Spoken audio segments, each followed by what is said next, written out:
Britain before the Beatles is generally regarded as an era in which British bands and artists were mostly unsuccessfully copying artists from America. This is true to a certain extent, but of course, there were a few exceptions. And Johnny Kidd and the Pirates were one of them. This was one of the few British bands who could stack up well against American acts from that period. And they were also one of the few bands from the UK who wrote and recorded a song that is now considered a rock and roll classic from that era, Shakin' All Over. Many musicians who became big names later in the 60s and 70s, such as PeteTownshend, Jimmy Page, Ritchie Blackmore or Wilko Johnson, among many others, have cited Johnny Kidd and the Pirates as a major influence. Let's take a look at the history of the band, and explore the singles they released during their brief but brilliant career. Please don't touch, I shake so much. Johnny Kidd and the Pirates, their record success, please don't touch. Johnny Kidd and the Pirates' first single was released in May 1959. The single was recorded at Abbey Road Studios in April of that year. Please Don't Touch was an excellent song with a raw and gutsy sound that was quite different from most British records from that era. Johnny Kidd, whose real name was Fred Heath, originally planned to release this single as Fred Heath and the Nutters, which was the name of the band at the time. However, during the recording session, producer Peter Sullivan told them that from now on, their recording name was Johnny Kidd and the Pirates. Both sides of the single were written by Johnny Kidd and the band's manager Guy Robinson. The B-side was another good rock and roll song called Growl. Just growl, wow, just growl. The single got a fair amount of airplay on pirate radio station Radio Luxembourg. But a national strike prevented the single from getting properly promoted, and it ended up stalling at number 25. What a feeling, baby, baby. What a feeling, baby, baby. The band's second single was a prime example of something that tended to happen very often at the time. The B-side, a song called Feeling, was the obvious highlight here. And judging by reviews and articles written in the press at the time, both fans and critics also seemed to share that opinion. Record labels in Britain would usually feature a slushy pop ballad as the A-side and a rocker as the flip side, not realizing that young kids were mostly interested in the fast rocking songs. The single didn't chart, and Johnny Kidd signed a management deal with Stanley Dale, who also managed bands like Marty Wilde and the Wildcats, as well as comedians such as Spike Milligan. Got what it takes, to satisfy. The Pirates' third single was released in January 1960, and it saw them returning to the top 30 with a cover of You Got What It Takes by Mark Johnson, which was co-written by future Motown founder Berry Gordy. The Pirates were one of the first bands in Britain to add R&B influences to their music. The B-side was another song penned by Johnny Kidd called Longing Lips.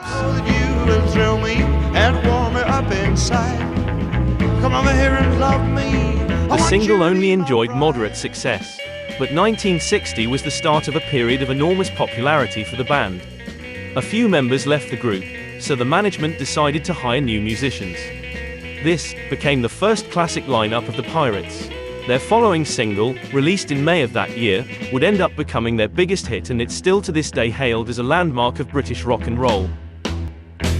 Shakin' all over. Shakin' All Over was originally supposed to be the B-side of their new single.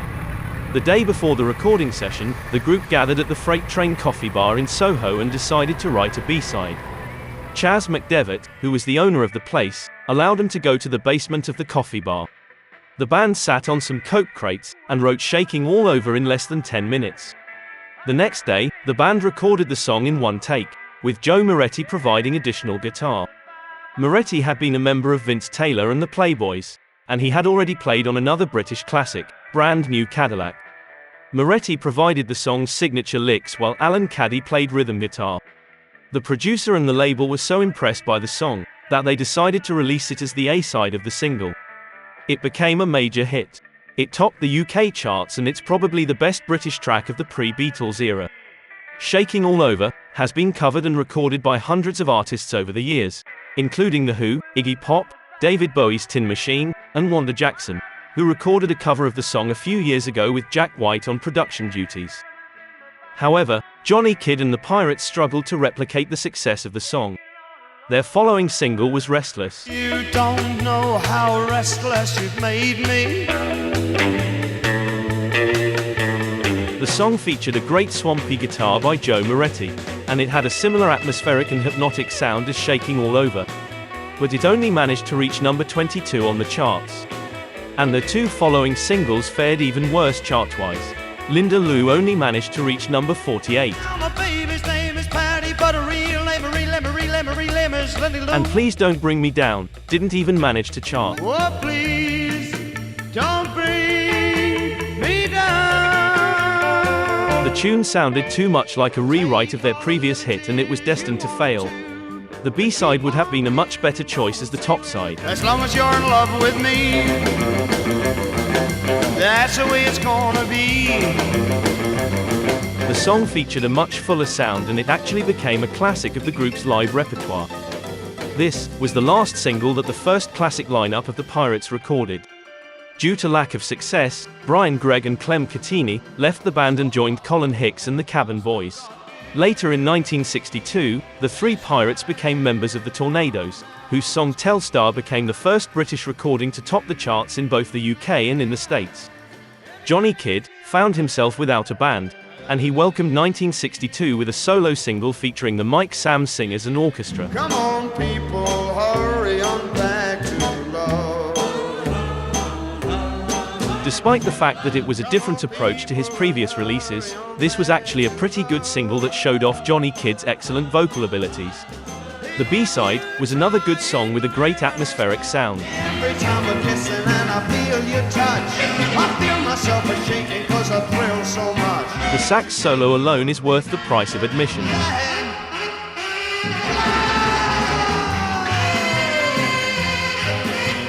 But this was not the end of the Pirates. Guitarist Mick Green remembered. The original Pirates left Kidd after recording Shakin' All Over. So he got a new little group together, and they happened to be guys that I grew up with, and I've known them since I was 11 years old. But the guitarist they had at the time became ill after 6 months on the road, too many greasy spoons and bacon sandwiches, so he had stomach trouble, and they asked me if I wanted to do it. So I said yes. If you want a great rocking sound, all you need to do is to get Johnny Kidd and the Pirates to get a little togetherness going, and that's what they do now. The new Pirates featured Mick Green on guitar, Johnny Spence on bass, and Frank Farley on drums. This lineup of the band was a huge influence on many bands from the 60s and 70s. In an interview from 1970, PeteTownshend said, "My favorite group was Johnny Kidd and the Pirates with Mick Green on guitar. That's where we first heard R&B second-hand." Later in the 70s, Dr. Feelgood were also very influenced by this lineup of the band. Guitarist Wilko Johnson was heavily influenced by Mick Green.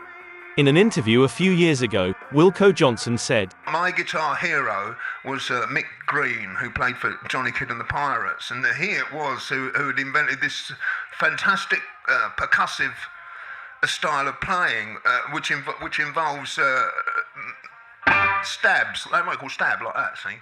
The band started touring and became arguably the best live band in Britain, blowing everyone they played with off the stage.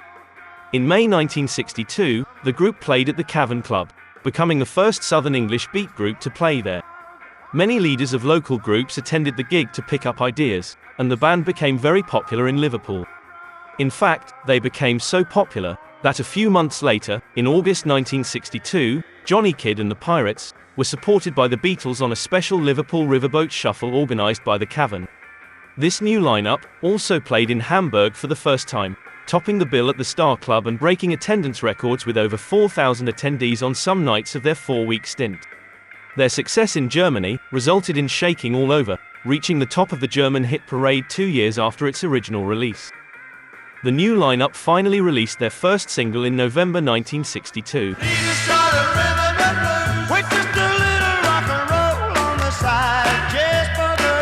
Both sides of the single were excellent, and they already featured the signature sound of the new lineup of the Pirates. The A-side was a cover of A Shot of Rhythm and Blues by Arthur Alexander, and the B-side was a fantastic cover of I Can Tell by Bo Diddley. I can tell the way you look at me. song featured Mick Green's brilliant staccato guitar style, and it highlighted his unusual technique which allowed him to play lead and rhythm guitar simultaneously. This single would have been a major hit in 1964 when the so-called British rhythm and blues boom exploded in the UK with bands like the Stones and the Yardbirds. But the British public wasn't used to this type of sound in 1962. And as a result, the single only managed to reach number 48 on the charts. By the time the group released their new single in June 1963, Beatlemania had already exploded in Britain. And their new 45 displayed strong Merseybeat influences. No, I'll never get over you. I just can't keep it a secret anymore. The song was written by their manager Gordon Mills, and it became a huge hit in the summer of 1963, managing to reach number 4 in Britain. It became their first big hit since Shakin All Over. The B-side featured an original by Johnny Kidd and Mick Green. If I took a beauty queen, I still wouldn't feel like a king. Their following single, Hungry for Love, was also very influenced by Merseybeat. I'm so hungry for love. The B-side was an excellent cover of Ecstasy, featuring once again some great guitar by Mick Green. Take me by the hand and lead me to the land of ecstasy. The single reached number 20. 2 other tracks recorded during this recording session went on to be released as a Pirates solo single without Johnny Kidd. The tracks were Casting My Spell I'm casting my spell on you. I'm casting my spell on you. I'm casting my spell on and a fantastic version of My Babe by Little Walter.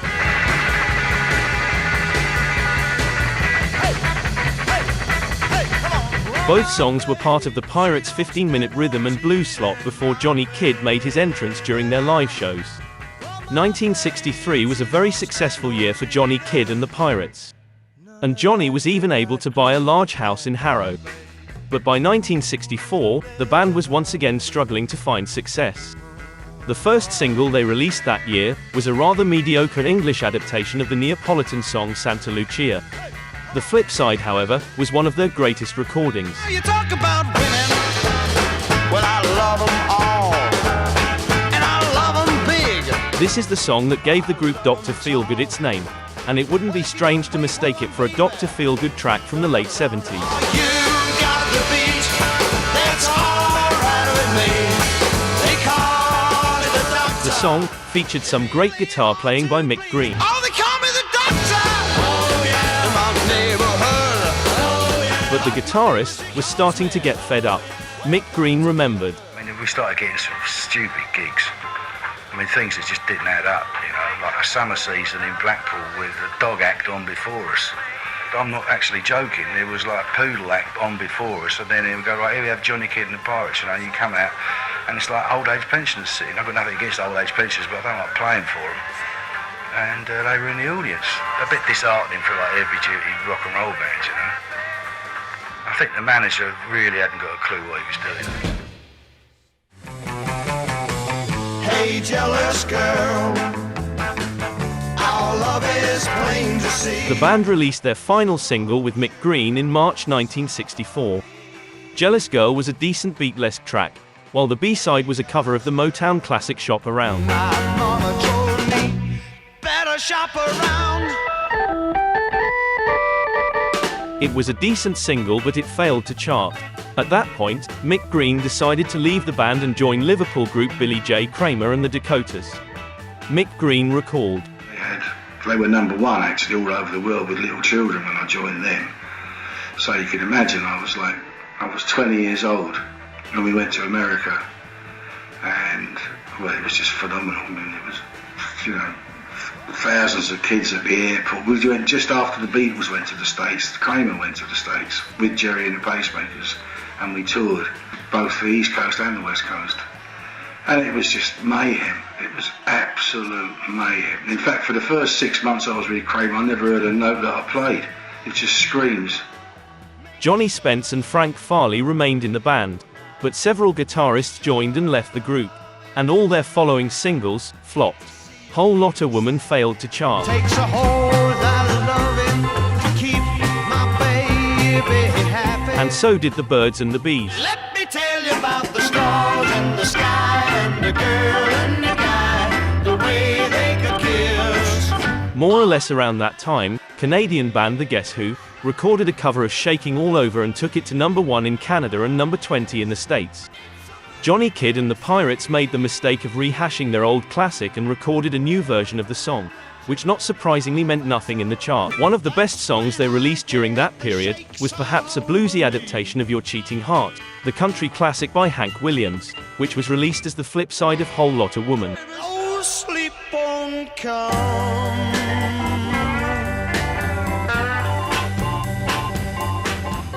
Johnny Kidd was ready to give up music altogether, and he told the press that his next single was going to be a make-or-break disc.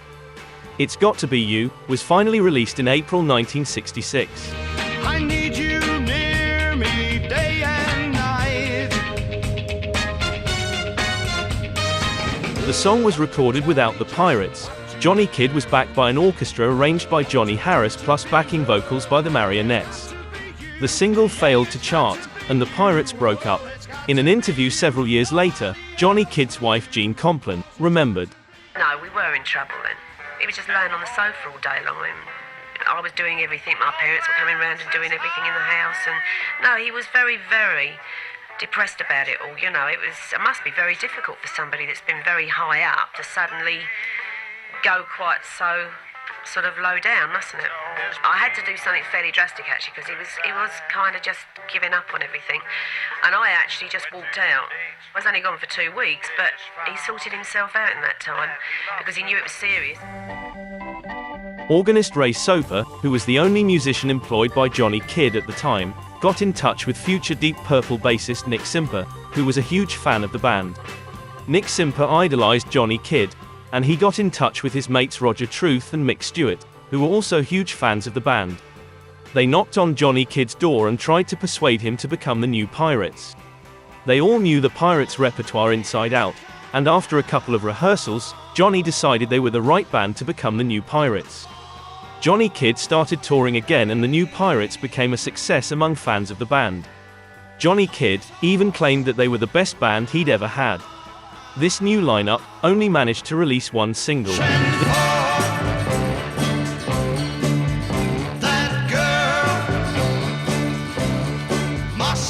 This was a great 45. The song had a slightly lysergic feel with a soul flavor, and it sounded very up to date. The B-side was an excellent swampy cover of The Fool by Lee Hazelwood. And drink to a fool, a crazy fool. Johnny Kidd was once again excited to go on tour. He had a great young band who could really rock, and audiences were also excited about the new lineup of the Pirates. The excitement, however, wouldn't last long. Bassist Nick Simper remembered. We had a Friday night gig, we had a Sunday night gig. For some reason we didn't have a Saturday night. And the Friday night gig we were late. Now the guitarist had already arrived at about 5 o'clock. But the rest of us that travelled up in the van, we were late. We got there, we had a contract that said we had to be there for say 5:30. We didn't get there till about 6:30, 7ish. It didn't matter because they'd only just opened the doors. There was nobody in the place because most people don't turn up till about 8 anyway. And the manager had gone into his sort of Hitler stance and said, "That's it, you're in breach of contract, you're not on." So Johnny said, "Well look, you don't have to pay me anything." He said, "If you give the guys in the band, there's only 3 of them, he said, give them a £5 each, we'll do the show." How's that? Guy wouldn't have it, you know, didn't want to know. The band decided to drive to Blackpool to look for new gigs.